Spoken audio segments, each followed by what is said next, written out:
But then my little brother Lupe became my big brother. He walked up, he grabbed the gun, he ripped it out of his hand, he shot him in the leg, and he pistol whipped him. What? And we're all just in the church we're all like, is that Batman? Like, what is he doing, bro?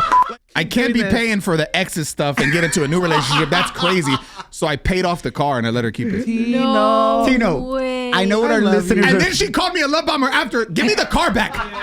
Do you know what I'm saying? Oh, your fault. What would you say to anybody that's going through a divorce right now or thinking about a divorce? Like, what have you learned in this process, Tino? Divorce will mess with you mentally, physically, financially. Boy Show. It's your very own reality show, Spanglish style. Somos el Shoboy Show, conectándonos en más de 40 ciudades en los Estados Unidos y partes de México también. Get ready to laugh and be inspired by our good friend, crazy talented radio host y comediante.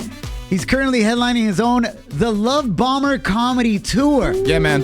Bienvenido el compa Tino Cochino. Oh my God! Bro, thank you so much. Bienvenido a tu casa. Thank you for flying in just to do the interview today. Yeah. Bro, Wow. thank you for the opportunity to be here and talk to people. I appreciate it. And I'm just shocked, bro, because, you know, por ahí dicen que you're a love bomber and you rain your partners with love. I'm surprised you're here alone and didn't, like, get engaged with somebody on the flight here. Damn. Not yet. I had to sleep. I got to find time to sleep, and I sleep on the flights. And then when I get to town, I try and love bomb. I was going to love bomb over here, but I heard some situations are going on. What's that?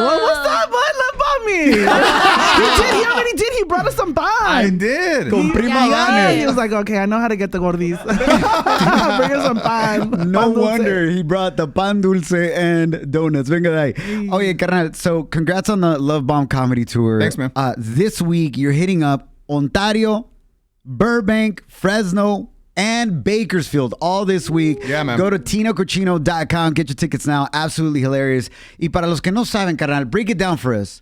What is love bombing? It's funny because what I've figured out, especially like on the tour too, and like you mentioned, I do radio. So before I started the tour, I sat down with a ton of, huge celebrities, like, Nelly, Kehlani, whoever. I said to a lot of people, we were face to face, and I'm like, have you ever heard of love bombing, and what's your take on it? And none of them knew what it was. Right. And I was like, okay. So the more I started digging into it, love bombing was invented by toxic people. What? Tan, tan. Yes. It was invented by toxic people that basically they love the gifts and the showering of love and all the attention when it's good. But once the relationship goes south or things mess up, now it has been completely rebranded as trauma and toxicity. And I'm like, well, that's fine, but give me all the gifts back then. And they was like, no. I need the bag. I need it. And it's like, what are we talking about? It's not really bad then. It's just when things go bad, that's what people do. They need a term. They need to blame it and point the finger. And that's what love bombing is. But for me, it doesn't come from a negative place. Right. Like what I've figured out through touring and through therapy, Amen to that. Shout out to Terapia. is that, like, for me, I'm not the closest to family, right? I never really have been. And so what I've done to replace that void is dive into relationships. And so in my mind, when I'm given I believe like love is action. And so you got to show it. I could tell you I love you, but I'm going to show you. Right. And so in my mind, by your love language is giving gifts. 1,000%. And Prima so Vane says, love bomber anytime. she just slid me her number on a napkin. It was weird. What's up? 562. on one of the conchas you brought. She put her number on there. That's crazy. But yeah, bro, I love just that. when I jump into a relationship, I want to give my all. And for me, I think it's, in my eyes, it's a good thing because I'm like, look, I thought about you and I got this, and it wasn't just some random gift. I thought that you would like this because of this, and there's so much thought and effort that goes behind it. But again, if that person is not ready to receive that or they haven't worked on whatever they need to, you're gonna clash, and that's what I've learned. Yeah, interesting on that. And what would you say, being a quote unquote love bomber, Tino, what's been the craziest thing you've done for love? I paid off an exit. So the relationship was already kind of ending. Let me know. Coming up next, Tino Cochino. That's how they do it. No te lo pierdas. Yo, aquí estamos con el compa Tino Cochino, gran comediante, familia. Make sure you check out his Love Bomber Tour, familia. It's tinocochino.com. Get your tickets now. So we're talking about love bombing. Tino Cochino, according to his exes, he is a love bomber. Yeah. And he's telling us about the craziest thing, Tino, you've done for love. Yeah. Cuéntanos, carnal. Okay, so I had a relationship that was already kind of ending. Like I knew this was not the one. It wasn't gonna work out. But you know, when you're emotionally involved with someone, you feel for them. Yeah. And she was having a tough time with transportation. Her car had messed up. It was just completely, it was ruined. And I was like, look, I'm gonna get you a car and I'm gonna take care of the payments and everything. Because she was trying to hustle, right? Like she was trying to be like do a bunch of like esthetician work and go out and grind, but she was doing it mobile. And so I was like, you need like reliable transportation. So I ended up getting her a car. The relationship failed. And then that was it. I still kept making the payments on it. What? You didn't ask for the keys back? I didn't ask for the keys back. I kept making the payments. And then after some months go by, you know, I find a new person to give my interest to. And I was like, I can't be paying for the ex's stuff and get into a new relationship. That's crazy. So I paid off the car and I let her keep it. Tino, way. I know what our listeners And are. then she called me a love bomber after. Give me the car back. Do you know what I'm saying? Or young fool, just go on the DMV website and since if you bought it, like make her license plate love bomber or something, and then send that itch in the mail. Wow. Yeah, I know. Oh yeah, carnal, but be honest, bro, because our listeners are probably asking this question right now, Tino. So you break up with your ex, you continue paying off the car for her. Does that still give you access to her? No, because I would just pay. The loan was under my name. So everything, I would just log in. It was like I'm paying bills. Right. No, like were you still visiting her every once in a while? No. It was done. Completely. We had actually, I thought it was a cool breakup. Yeah. Like, it was like, look, this isn't working anymore. She got a freaking car, bro. Again, I'm about to tell you, break up with me right now. The interview's done. Pay off my house. Yeah, I don't know, man. My taxes. That was one of the only breakups that I felt like actually ended kind of cool. And it was before the car was paid off or anything. Did she say thank you? Yeah. Like, was she grateful? Like, I think so. okay. I mean, I don't know. I never talked to her. I don't know anyone that knows her. I would assume. Shout her out right now. No, it's okay. It's okay. Let's not worry about that. That's crazy. God bless you. Tino, in your last relationship, how long were you dating for before you proposed to marry her and gave her the ring and then actually got married? 3 months. What? But you I know dated her for 3 months? No, that's not Or crazy. you got married 3 months into it? We dated 3 months, got engaged, and then got married 2 months later. Damn. So within 5 months? No, 3 months later. So three. within 6 months, you got married? Yes, but for context, I knew her like 6 years prior. It wasn't just like we just met and hung out. Like we've known each other through work and stuff like that. So there was always like some type of a connection. But then once we finally decided to date, it was like, okay, this is even better than what like the friendship was. It wasn't a complete stranger. No. Exactly. Okay, cool. But yeah, when people hear that, they're like, oh my God, that was quick. Did y'all understand each other's love languages? Like, did she know what your love language was and vice versa? Did you know hers? I feel like, yeah, but then you get lost in it. Like, not lost in it, but like, I think for everybody, men and women, if you don't, this sounds so cliche, and I know Latino men don't want to go to therapy. They're like, bro, I am who I am because of what I went through. Right. It builds me. And that's true. That is who you are, but that's not who you were supposed to be. So imagine if you actually work on the things you need to work on. You could be an even better version of you, which will make you a better husband, father, whatever. Right. And so what I figured out is that if you don't work on your stuff, whatever you get into next, whether it's a job or a relationship or whatever, those same triggers are going to stay there. Right. And you're going to mess it up again. Yes. And so she has her triggers that I can't work on, and I have my stuff that You're working she can't on, work on, and I've got to figure out. Right. And so unless both people can figure that out for themselves, you can't figure it out for each other. And Tino, thank you for opening up and sharing about this. And that's what I love seeing in the comments from your comedy tour, hermano, is first of all, people saying how hilarious it is. And then second, they're like, yo, I feel like I went to therapy too. Because of how relatable your content is, because you're so open about relationships and at times that hasn't gone well for you. So how does that make you feel that your audience isn't just laughing, but they're also healing? It's crazy because I'll see people like, there's certain parts of the show where I'll look out and I'll see people crying. And it's interesting because some of it revolves around kids and how I think partners lose themselves so much, not in a negative way, but when you have kids, you put so much effort and time and energy into the kids, you almost lose yourself. And we talk about that. And I can see the people that feel that way, that feel like they've lost themselves because they get teary-eyed. Or the same thing, I've seen guys, when I start talking about therapy and being a better father, whatever, I'll see them start to cry. And then when I talk about the divorce and my whole reasoning as to why I do love bomb the way that I do, and the first time I talked about divorce on a comedy stage and this interaction I had with a soldier after. Like, all of these things trigger people in different ways. But that's what I love the most about the comedy thing. I mean, you get it from the radio show, obviously. Like, you guys come together and you have these thoughts and you put them out there and you connect with people. Yes. You hope that it connects, right? With the comedy, you know instantly, and you get to watch them. The reaction. And the fact that you could bring all these different people, ages, races, whatever, beliefs, bring everyone into it and have them connect to a thought that you had, bro, it's such a win. Crazy. It's crazy. That's awesome, man. And what would you say to anybody that's going through a divorce right now or thinking about a divorce? Like, what have you learned in this process, Tino? Divorce will mess with you mentally, physically, financially. Financially. Financially.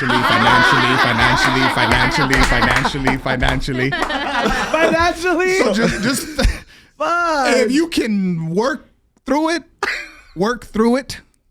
Cheaper to keep her. But if you can't, I mean, you just have to be true to yourself. You have to be true to yourself and know if it's something that's worth fighting for. Damn. Do you feel, Tino, at peace that you did everything you could, at least on your part? Because that's what you're talking about. In a relationship, you cannot do your partner's part. But do you feel at peace you did your part to try to save the relationship and make it work? I think so. I mean, again, that's very one-sided, right? I'm sure the answer from that side would be no way.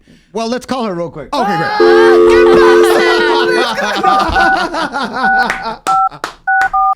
I don't even think I can legally talk. Hold on. Yeah, but we got her can. number. Okay, great. Just kidding. Damn, she blocked us too. I'm not gonna. I'm hella buenito. I'm sure I turned super red, bro. I'm like an apple. I thought he's gonna call her for real. Oh my God, there's gonna be in court. ¿Qué pasa, Lex? Oh my gosh. Tino's do it. hella red right now. Oh, bro. I was like, oh my God, here we go. Oh, pobrecito trauma aquí, no, hijo, dale Yeah. sal. Speaking about trauma, Yeah. let's talk about your journey, carnal, because to me, you have one of the most inspiring stories. I have the blessing of knowing you as a friend and calling you a friend. For sure. And we've had some real, very authentic conversations. We've prayed together. We've talked about the business. You have an extremely successful radio show, the Tino Cochino radio show, and your team is amazing. And I appreciate you a lot, hermano. But getting to know your journey, I think a lot of people that have lived the life that you have lived since a child, right? Being raised by your grandma and so many other things happened just recently. And your father passed away, rest in peace. Yeah, thank you. I think a lot of people could use that, many of those things as an excuse to just give up and to throw everything all away and lose themselves. But you've done the opposite. In that pain, you found purpose. And you've overcome so much, gracias a Dios, and your own willpower, carnal. What has been the key for you? And what are the biggest things that you've had to overcome? And let's start in Texas when you were a kid. Just take us through that journey, bro. Let's see. I mean, so I was raised by my grandmother. My parents were super young, man. My mom was like 20 or 21, I think she had me. And so she was super into like drinking at the time. And then my dad was living, the street life, doing his thing. And my grandma was like, oh, no way you're going with either one of them. I got you. And so she raised me. And she did her best, man. We, grew up in a trailer, like just in the hood, and was going to school. And all my friends obviously were like the troublemakers that were wild out. And I never wanted I guess disappoint her just because she was always super cool. Abuelita. And so I never jumped into a weird lane. I kind of just knew right from wrong. And then at 13, I just randomly kind of fell into this radio world where she would pick me up every day for school. There was a radio station that was set up in that spot. And so when I came out, I didn't know where she was, but I saw the radio station. Like they had their canopy, their table, Exactly. like a little promotion. And Speakers. so I was like, if I stand here, she'll find me. And she was parked right next to him, but I just didn't know it. I was just so I just Locked into the radio, yeah. thing so much. And so she saw that. I remember I got in the car and she switched the radio to that station and we would listen. And then whenever they would say they were going to broadcast live from somewhere, for whatever reason, she was like, hey, let's go check it out. I was like, okay. And so we'd pull up and park, and then she'd say, go get out and go talk to him. And I was super introverted. So I would just stand there. I would literally just stand there at their tent and just stare at them. And finally, after a few months of that, they're like, you're here all the time. If you're going to be here, you're going to help us. And so they taught me to fold t-shirts and Child labor. do bumper stickers, get free work. Yeah. Took advantage of you. Back in the day, it didn't matter. And so I did that for, years, like 3 years. And I turned 16 and got a full-time job. And then I was just like, bro, this is crazy. All my friends are in the streets and wilding out and going to house parties. And meanwhile, I'm interviewing Snoop Dogg and whoever. And I was like, this is crazy. If I'm doing this now, I could just imagine what this could be later. So I was locked in on that and just, built that into a very successful radio show. Yeah, now over 90 cities across the nation. Wow. Yeah, Let's Cochino go. Radio. Yeah, man. Tino Cochino. Yeah, man. Hello, Serena man. Nicasio. Yes, out. the whole crew. There's one missing. No, Matt. Oh, man, who cares? No. Matt's used to it. And in that journey, hermano, how was your relationship with your mom? You said she was young. And listen, this is a reality. Not our parents mess up. Yeah, for sure. You know what I'm saying? Nobody has perfect parents. Some mess up more than others. Growing up and even now, tell us about your relationship with your mom. That at that point, because of the life she was living, had to leave you with your grandma to raise you. When I was younger, my mom was cool because she almost felt like an older sister. Like she is like she would, if she'd pick me up on the weekend and go hang out, she had her little Honda hatchback and she'd be jamming like TLC or like Usher or whatever. So she was like super actually cool. Like we would just kick it. She felt like an older sister type of thing. Over the past few years, we've been able to slowly like rebuild and reconnect. And even like with my dad passing, I mean, they weren't together. Like they had me and they split and that was that. But even once he passed away, we had one of the like, I feel like longest, deepest talks we've had in probably my entire life, maybe a month or so ago.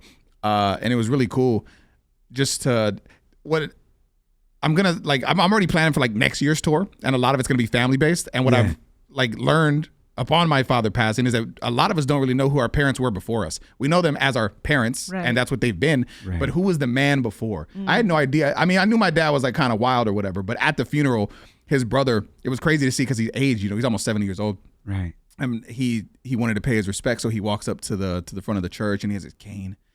And he gets up there and he was like, man, my little brother Lupe, it's crazy. I remember this one time. We were counting money because we just robbed these guys. No. This is in church, bro. This is everyone, your dad's my dad's older brother. Your tío. Yeah. And I'm looking at his funeral. I'm looking at my two younger brothers. I'm like, bro, what is he talking about? And they're looking, I guess they never heard this story. He's like, and out of nowhere, the door got kicked in. Bah! And there's a gun to my face. Oh. And I thought, this is how I'm going to die. But then my little brother Lupe became my big brother. He walked up, he grabbed the gun, he ripped it out of his hand, he shot him in the leg, and he pistol whipped him. What? And we're all just in the church like, what? Like, we can't believe it. And then he starts laughing. He goes, ha, ha, ha, ha, ha. No. It was amazing. At that point, I would just be like, amen, let's go. We're all like, is that Batman? Like, what is he doing, bro? Like, he's a criminal, but he's crime fighting. And it was so... It's so weird. And then they're showing the pictures, obviously, like when he was a kid. I never saw pictures of him young. He had 17 brothers and sisters. Wow. Big family. And in all the pictures, him and all the brothers, they either have like their knife on the side or they got their pistol. Like, this is all in church. But it was just so interesting to see, like, because my dad and I didn't have the closest relationship. As a kid, we did. He was like Superman. He was a hero. Then as I got older, I never understood why. He was just like, all right, bye. And we would hardly ever talk. If I'd reach out, it was one-word responses. But it's just like that old school Latino mentality, I think. Like, yo, you're grown now, you're a man, go figure it out. Yeah. But to see all of that just made me see, like, it wasn't, like, I knew he cared, but it's just, he was just a tough dude, bro. He was just a street dude, a street kid. This is the life he knew. Yep. And there's one of the family members, he came up to me at the funeral and he was like, yo, I just want you to know, like, I know the family's crazy and we got a lot of stories that happened, but for people like me in the family, like, I would have got bullied and I would have got beaten up if we didn't have this reputation. And that was why a lot of the older brothers did what they did, was to protect us. And so people knew not to mess with us. And so from him to hear his perspective, and it was just crazy, man. The funeral was, I hate funerals, but this funeral, it sounds so weird to say, was the best funeral. And it gave me so much perspective and clarity and closure. It was such a win. And again, that experience, I think, will help me connect even more to people that don't want to talk about loss, or even, again, feel like maybe their dad, because even as guys, like, even if we don't act like we want it, we want our approval from our dad. 1,000%. You know what I mean? We I want feel to like feel their love and a lot of acceptance. men don't want to talk about that. So if I can talk about that, and connect with people on that level, I think that's a win too. Thank you for sharing that, man. What was your dad's name? Guadalupe. I'm a junior, bro. My government name is Guadalupe Montes. I'm the girl on every candle, bro. Guadalupe. That's how you know you're Latino, when you're a man and your name's Guadalupe. Straight up, bro. So how did you get Tino Cochino? just the guy that worked at the radio station at the time. We were trying to come up with a name. I was like 15. And he thought Cochino? they had a friend that worked there, like an older dude, just like janitor dude. And every time his name was what was his full name? Santino, I think, or I forget his first name. I should remember that. But his nickname was Tino Cochino because he was the guy the janitor cleaning everything up. And they're like, he's always dirty. And he walked in at that time, and they're like, Tino Cochino, that's it, go with that. And I just said, whatever, bro, just put me on. You got baptized by the janitor's name for radio? Yes, there you go. Let's go, baby. Tino Cochino. Shout out to the OG Tino Cochino if he's listening. Augustino, that was his name. Jesus, bro. I could not think of it. That's what it was. Agustino Tino. Oye, carnal, speaking about, I love that concept, bro, that we as children have an opportunity to give our parents a little bit more grace and mercy because we don't know what they went through with their parents. Bro, and we don't know what they went through with us as children, especially if they get divorced. You were gonna say about your mom? I was just gonna say my mom real quick. She we had a conversation. This was what started us kind of on our journey of like repairing everything. Maybe 2 years ago, she would text me like once a week. I'm so sorry. Or she would like listen to my podcast because I had a mental health podcast at one point. I was talking a lot about therapy and what I was going through. Is anyone listening? Yeah. Yes. And so she would listen to that, and then she would reach out and be like, I'm so sorry. I know this happened to you because of me, and I wasn't there, and I wasn't this, and I wasn't that. But it was always apologizing. And I didn't have any resentment anymore. And so I remember I called her one day. I was like, yo, just so you know, we're good. Like, I forgive you for all of that. We're good. And I could hear the relief in her voice. She was like, she starts crying. She's like, I needed to hear that. Thank you. And that's the thing. So many parents, too, they don't want to tell you whatever, or like they don't want to share their feelings, or they feel like they don't want to burden you because now you're an adult and you do whatever. So I feel like, again, we don't know what they went through or what it was. And I am who I am now, excuse me, because, like I said, of everything. And it's just like, we're good. We're at a different point. Let's rebuild. Those disadvantages that you had, Tino, growing up, of not having your parents as present as you would like, growing up fairly poor in a trailer, those disadvantages have now become your competitive advantages. Right, for sure. In life. Because like, man, if I live like that and I made it, we can do this and beyond. What do you think was the biggest hurdle you had to get over or forgive your mom for, that you say you just made peace with her 2 years ago?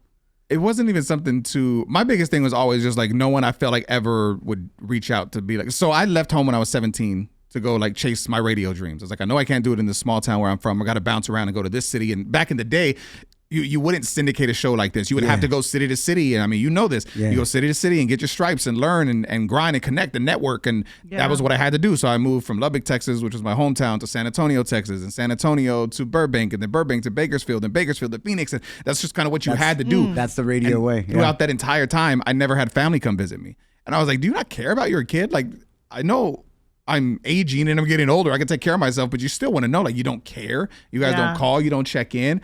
And then again, I just got to a point where I had that type of resentment, but then I was like, why am I going to hold on to that? This is where we are now. And I don't know what the reasoning was, but we're good. You made peace with your mom. Life is good. I'm happy. I have no need to hold anything against you.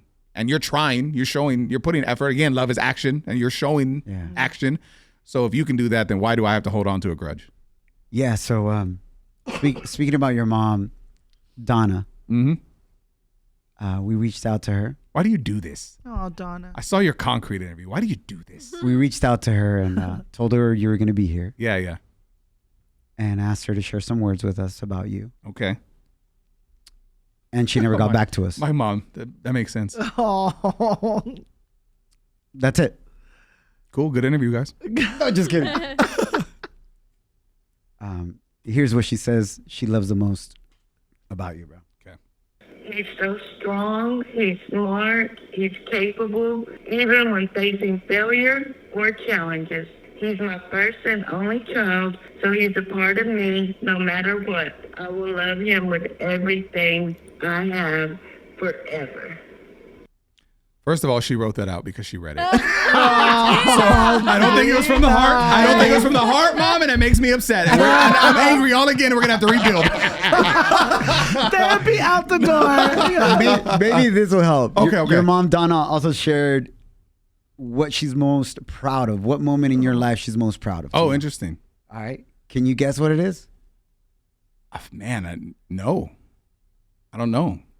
Just that I'm like self-sufficient. I feel like that I feel like that's what every parent wants, right? They just want to know that their kid is good. So this is what your mom says she's most proud of. What moment of your life? Okay. And apparently you've never heard this before. I don't think so. Yeah, I could write a book about being proud of Tino. But the proudest moment is when he left Lubbock at 17 years old. He took off with one of his friends, Chris. Rest in peace, Chris. They went to San Antonio, had nothing, but that son of mine did not get up. I don't really know how he survived, to be honest. Well, I do. The good Heavenly Father was with him, and still is. It was rough for a while, I know it was. That's my proudest moment, because he never gave up. And well, look at him now. So you know I'm a very proud mama. He has never, ever let me down. Love you, Tino, so much. Oh, she's sweet. That's super nice. Yeah, that was a crazy time. I remember that, bro. That was, I tell everybody, I moved out there with nothing, and she's like my friend Chris. Yeah, he moved with me because he was one of those. We all have that one friend that you can call at 2 a.m. and be like, "Yo, I need this," and I was like, "Let's go!" Like I'm ready. He's down. And that was him. I was like, "Bro, I don't want to go out there alone. I don't know anybody." And he didn't have any ties. He says, "Man, let's go out there and let's get it. We'll figure it out." He had no radio experience, no nothing, and he ended up going out there and just. He had a good mouthpiece, so he like worked his way into working for the radio station and becoming one of the main like street team promoters. Yeah. Wow. And turned it into a thing. And but I mean, in radio back in the day, I mean, there was no money attached to this thing. Bro. Absolutely. Nothing. And so I went out there. I forget what it was. It was barely enough to pay rent. And so literally like to like furnish the house, we would go to like a Denny's and sit at a table for 4 and then steal the silverware and like a plate or whatever. We do that. And that was how we like got the stuff for the house. And then we do like the rent to own for the furniture. And it's so crazy. I mean, yeah, that was a wild time. But that was my first time being like really on my own and trying to just figure it out. And again, I feel like that builds character. 1,000%, man. 17 years old, moving out on your own, and even your mom is like, I don't know how he did it. I don't know how he survived. Yeah. But he did crazy. it. How does that feel, bro, to hear your mom recognize that leap of faith and that sacrifice you made back then? It's interesting because I think, like, thinking back on it, my thing was always, I mean, and I referenced it earlier. I was like, you just want to know, like why won't they come check on me, or why won't they do this, or why won't they do that? Because you want to know that they know that you just want to know that they're aware of what you have going on. And it was the same thing for my dad. Like even right before his passing, people would ask me about him. I'd be like, I don't even know if he really understands what I do for a living. I have no idea. He didn't know I was going through the divorce. I hadn't told him just because he was sick, and so I didn't want to tell him anything. At the funeral, his family members are coming up to me like, yo, he was so proud of your comedy. I was like, how did he know the comedy? I didn't even told him that. No, he knew everything, man. He saw the clips and he was talking about it, and he knew about the divorce and da-da-da-da-da. And then so same thing for my mom hearing that right now. Like I would have never thought that was something. So it's like they're watching and they pay attention. But that's, again, the message that we need to put out there, man. Share it with your kids, man. Yeah. Like, you know what I'm saying? Like we want that from them. But the same thing, like we need to do our part to reach out to them, which I could have always done a better job of. But in my mind, I was always like, well, I'm the kid. So why don't you reach out to me? You know what, Tino? But this is so for real for like, especially in our Latino households. Sometimes with certain issues with our parents, we got to be the adult. Yeah, that's real. And we got to lead the way because now we know better and we can help them break generational chains and trauma that they've experienced, right? Y con la ayuda de Papá Dios, we can help our parents get there. You know, but a lot of times you're right. We get in an argument with our parents or whatever it may be, and you're like, bro, you're my parent, you're acting like this? What's wrong with you? Yeah. But that's an opportunity. Yeah. For us to be able to help them and bless them. You know what I'm saying? And that was cool to hear, man. Thank you. You're welcome, bro. Yeah, it was really cool. You've had quite the journey, man. You need to write a book about your life. One day. Because well, that's the thing. Like, so it's amazing. I was having a talk with the with this comedian the other day. So the Love Bomb tour is going on. Wednesday, Ontario Improv. That one's gonna be special. I've performed in his room a bunch with Carlos Mencia and Michael Yo and a bunch of people. And there's something about that room, the way it's built, the crowds that go. There's never been a bad show. Like it's just something about that room specifically. And our radio show is really good in the IE. And I was just like, this is where I want to film it.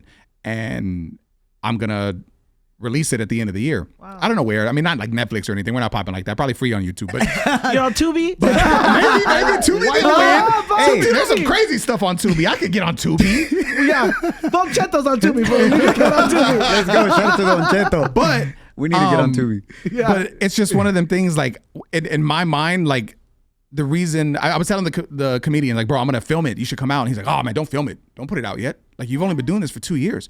And I was like, yeah, but this is like a part of my life. Like, in my mind, the way this comedy journey is gonna work is like, right now, if you go to my Instagram at Tino Cochino and you go to the very beginning, I've scrubbed everything from it except for where the comedy journey started. From there on out. Because it's something I wanted to do since before radio. I remember being 10 years old, watching The Tonight Show and thinking, wow, and being inspired by it, but I was just too scared to pursue it. And then finally, now that I'm doing it and it's happening, it's like, I want to show people, like, no matter what age, if there's something you want to do, you just got to do it. So literally, there's a video of me on my Instagram telling my radio team, like, yo, I think I'm going to do it. And one of my co-hosts is like, why? But you're not the funny one. And like, why would you do it? And I was like, wow, bro. That co-host is no longer there. That co-host, nah. But it's like, it shows, like, you're going to get told no and you're going to get whatever. And even when you do the comedy stuff, sometimes you're going to bomb. It's not always going to go great. But that's the thing. The bombing just helps you. Like, I have a tattoo that says learn, don't lose. And like, whatever I do, I just know I'll never lose. Like, it's just a learning experience. And the next time it's going to get better. And so for me, this portion of comedy that I'm giving, this 45 to an hour, the Love Bomb Comedy Tour, is about a specific time of my life that I don't want to talk about a year from now. Preach. Right. This is done. This relationship and trauma and all of that is all wrapped up into this hour. And once it's out there, you can go watch it to be a part of it. And then now we're just going to keep it moving. Move on. And so it's almost like how you say write a book. What I want the comedy to be is that once a year, I'm going to give you something to know how the year was. A different This chapter. is my chapter of what happened, whether it was good, whether it was bad, whether it was whatever. So the Ontario show, we will be filming, and I hope, you know, if you're hearing this and inspired by it, or if you know somebody and you just want a good laugh, it's a good girls' night, it's a good date night. I hope you guys can come out and be part of it. Yeah, TinoCochino.com. Get your tickets now. That's where I first saw you doing stand-up. At Ontario Improv. The wifey and I, we went on a double date with my boy Bobby, who I've known since middle school, and his wifey, and we loved it, bro. You crushed it, you know? Thanks, man. I mean, I've always known you're a very talented radio host, but stand-up comedy is different, you know? And now Prima Vana is diving into it too. I know, and she amazing. crushed her first show. Thank you. With Concrete. Yes, Tino, she will perform in Ontario for you. 10 minutes. A tight 25. I would love to open. A tight 25. Yeah, Tino's the like, only you can thing that's tight. open the door. No. Pero carnal, speaking about like what you learn and you do such a great job of keeping things relatable in the different ages. Who do you think, honestly, bro, who do you think has the best slang? Is it Gen Z or our millennial generation? The millennial though? generation, because our stuff made sense. Our Because stuff let's made go. sense. Gen Z, you know, with the whole 6'7", although my daughters told me, Dad, that was 2025. But Yeah, like yeah. 6'7", like who has the best slang, bro? Well, that's the thing. Even now, like I just posted about this. The chalant thing I just found out the other day was a thing. We went to go watch Martin and Minnie, and he brings up people to date. And like, so he brought up the single girl. She's 20 years old. And he was like, what are you looking for? And she's like, I just want a man that's chalant. What does that mean? And all the older people, like, we all looked at each other like, oh, poor thing. She meant nonchalant. Poor thing. She doesn't know the word. Bless her heart. Bless her heart. like, But every Gen Z in there doubled down and they're like, clock it, yeah, find you a chalant man. Clock, chalant man. And I was like, whoa, okay, so this is a thing. So basically, Gen Z is taking nonchalant, they're dropping the non, and just because they think that chalant now means the opposite of that. And technically, it is a French word, but you don't use that every day. No. It's not in your vocabulary. Yeah. Like their stuff just doesn't make sense. Again, the 6'7" thing didn't make sense. Our stuff made sense. If we're hangry, we're hungry and angry. Combined, this makes sense. You're just too old. Oh, You're not. I know who's not getting love bombed. Tino. No bomb for you, Kim. I'm just kidding. What was the millennial version of Gen Z's 6'7", do you think? That's a good question. I don't know, man. Damn. 1738. Oh, maybe, right? That was good. I mean, the Lil Jon, he had the 369. Damn, she fine. That was a good one. Mike Jones, 281-330-8004. But again, you could call the number. This made no idea sense. what that is. Kim, Gen Z is just like, you don't know what Mike Jones' number is? I don't even know who Mike Jones is. Dude, yeah, one time too, I was like, oh, Mike Jones. My dad's like, oh, the coworker that I work with? I was like, no, dude, what the heck? Miguel? You're talking about Miguel? No. Kim's like, Chalant. Yeah, I was like, this is giving Shalom Oh, and right then now. the latest that I've seen, and I'm late to the party on this too, is You the Birthday. You know that, right? I actually don't What know is it. You Oh the my Birthday? God, Kim's too young now. You see? She's the older Gen You Z the, cusp. so You the I am Birthday. cusp. You the Birthday is I like did see that though, that they were writing that on a Starbucks cup. Yeah. But I didn't like look Oh. into why. it's basically like main character You're the energy. main event. It's all about you. You're the birthday. You're the thing. You're it. But it's not even yours. You the birthday. Okay, so for example, Yuda. you're our guest on the show, so I would say, yo, Tino, you the birthday. Oh, thank you, Shoboy. No, you're saying it wrong. No, you said wait. the. You got to say you the birthday. You the birthday. He's a little dyslexic that way, but it's okay. It's You okay. the birthday. Yeah, you the birthday. There it is, carnal. Bro, and so you wrapped up your last relationship. We're almost there with the divorce. Yeah. What is it like for you dating in your 30s, almost your 40s? Because we get a lot of listeners hitting us up being like, bro, the struggle is so real dating in your 30s and 40s. Prima Vane shares with us as well. Chica Yeah. Treintona. What is it like for you dating in your 30s and 40s, bro? I haven't really been doing it. I've been so busy with the comedy thing. It doesn't really allow the time. Like I refuse to do the apps. I'm not going to do the apps just because everything's AI and filters now. I don't believe in any of that. True. And like social media in general is like, it's like a resume, right? You put all your positives, all your best foot forward, but I need to know you. I want to figure that out. And you're only going to do that organically. So I don't know. Like literally, I was telling you off the air, like our schedule's crazy. We go on Monday, Tuesday, Wednesday, do the radio show, maybe Thursday, and then I'm gone Friday, Saturday, Sunday.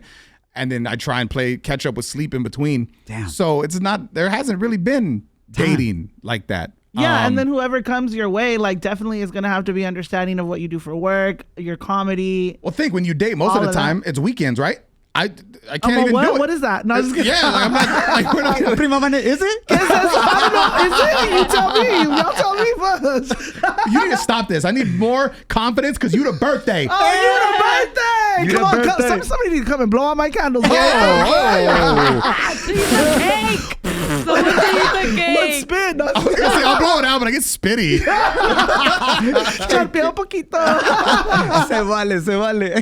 Oh my gosh, that's funny. Yo, that's crazy. Familia, make sure you check out the Love Bomb Comedy Tour. Visita TinoCochino.com or follow him on social media. Yeah, just at Tino Cochino. Link in the bio takes you to the to the tour dates. And again, man, yeah, Ontario on the 22nd, Burbank on the 23rd, Fresno on the 24th, and Bakersfield on the 25th. Cool little Cali run going on right now, and we're Pa que excited. sepa. No, man, I can't wait to be there. We're gonna be at the Ontario one for sure. Yes, sir. To support. You're gonna buy us a table?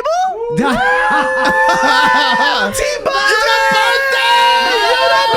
You're so chalant. And we have to have the next day off. Bottle service. I'm doing so millennial celebration. Yeah. It's like millennials put their hands up in the air every time, and that's because we're traumatized from the club. Put your hands up in the air. Put your hands up in the air. Isn't it crazy? Like club culture is not really a thing anymore, too. Yeah. It's like more bars, right? Or I there's- never experienced club culture, Y'all and that's missed what out. like Shoboy's telling me, like, oh my god, the club like back in the day was so cool.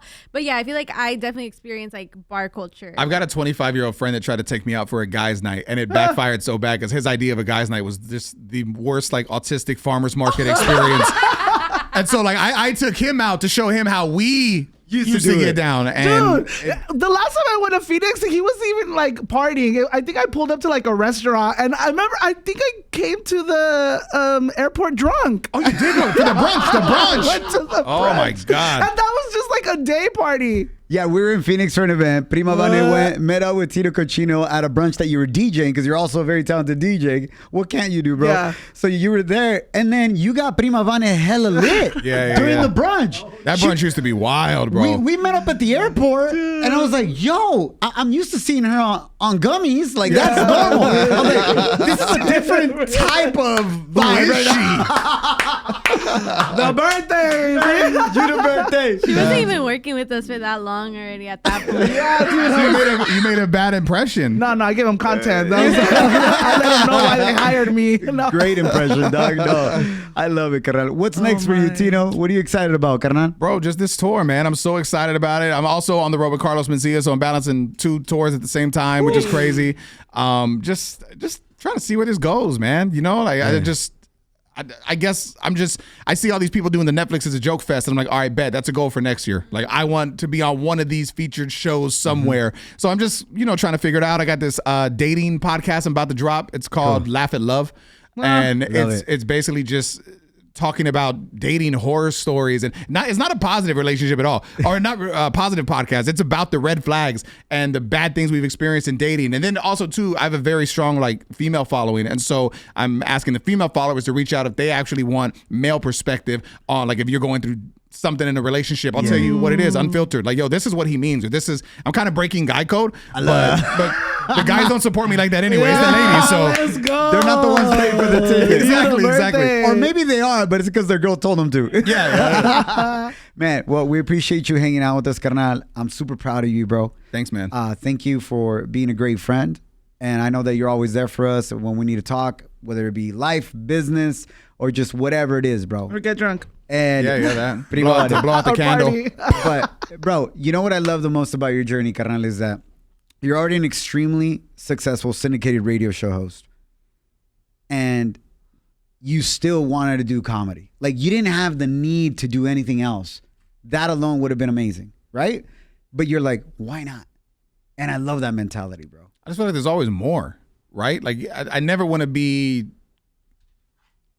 I like being comfortable, but I don't want to be content. Like, I don't want to be like, this is it. Because there's always something else. And then whatever that is, you get to inspire people. And even the people on tour with me, everybody has a purpose. Like, Lamar Mitchell is one of the openers. He was the guy that let me touch a microphone for the first time to attempt stand-up comedy. And he hosts the biggest open mic in Phoenix. And when I saw him perform, I was like, bro, this guy's so good. How is he not known in more places? And I'm like, well, I have the chance to take him around.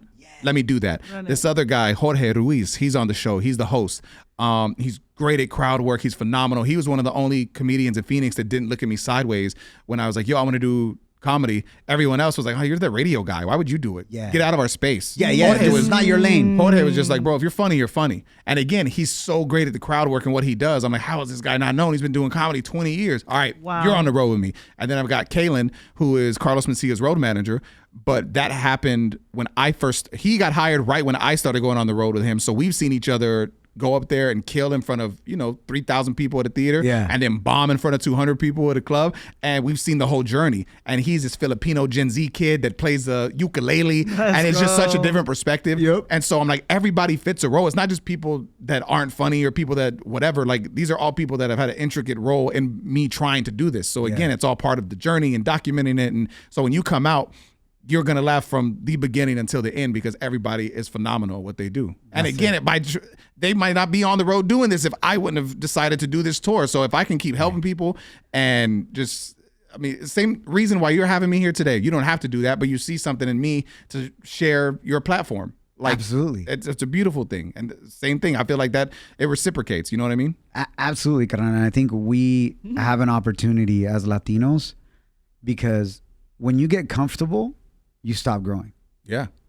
But we have an opportunity to change the mentality of that scarcity mentality. We talked about this in the past, that sometimes okay, I made it, now I need to protect what I made and nobody else can come and touch this, But on the contrary, bro, open up and so we can all make it. Let's help each other out. How she talked about Concrete. Concrete, the two people that are responsible 1,000% for me even doing this now and being able to do a headline tour in less than 2 years are Concrete and Carlos Mencia. Wow. I've known Concrete forever since, I was on Concrete's YouTube. He interviewed me back in the day when I was doing music on his YouTube 10 years ago. Aww. I've known him forever. And he had came to Phoenix and he did a sold out show on a Wednesday night, which is an off night because that's what these clubs make you do. You got to come in on an off night and then see what you can do. And he sold it out. And he got a standing ovation and he got kind of emotional. And I remember seeing that. And there's something in that moment that I said, I've got to do it, bro. I've wanted to do this since I was a kid. I'm going to do it. Because of that moment. The next day, I just so happened to have Carlos Mencia calling in for an interview. And I was like, hey, man, I've always wanted to do comedy. I'm going to pursue it. what advice do you have? And he's like, you just have to do it. I was like, okay, well, I'm going to do it. I'm going to go to an open mic tonight. He's like, all right, you do that and then come open for me Sunday. Bam. And I was like, what are you, like, this is 3 days away. I never done it. So that night I went to an open mic, and that was where I met Lamar. I did 3 minutes. And then 3 days later, I was in Tucson at a casino in front of 2,000 people opening for Carlos. And then Carlos was like, yo, I think there's something there, bro. Like the stage presence that you have takes comedians years. He's like, that's got to be because of the radio. Look at my tour dates, pick a few more. And then if you want to come out, come out. And then I started doing it. And then he was like, bro, this is like, I think there's actual potential here. Like, what do you want to do? And now I've been on the road with him almost every weekend for 2 years. There it is. And now my tour is being managed by Concrete's management. Martin. LRM. Shout out to Marty. And so it's like, bro, you talk about full circle and God and good energy. Like, I just feel it all connecting, bro. And it's like, I don't know how to, it's the same feeling I've felt like for everything that I've been successful in, whether it was radio or moving to this city or doing whatever. Yeah. Like that. I wish I had the same feeling for relationships. Because those fail all the time. We're getting there, but shout out to the Padrinos right there, Yes, Concrete and Carlos Mencia. Yeah, man. And now you got your own tour, the Love Bomb Comedy Tour, TinoCochino.com. Se te quiere, carnal. Thank you for being here, bro. Bro, it's all love. Thank you so much. Thank you, everybody. Appreciate y'all. Ooh, Tino. Blow the candle. You the birthday! You the Follow us birthday. at Shoboy Show. SHOBOY Show.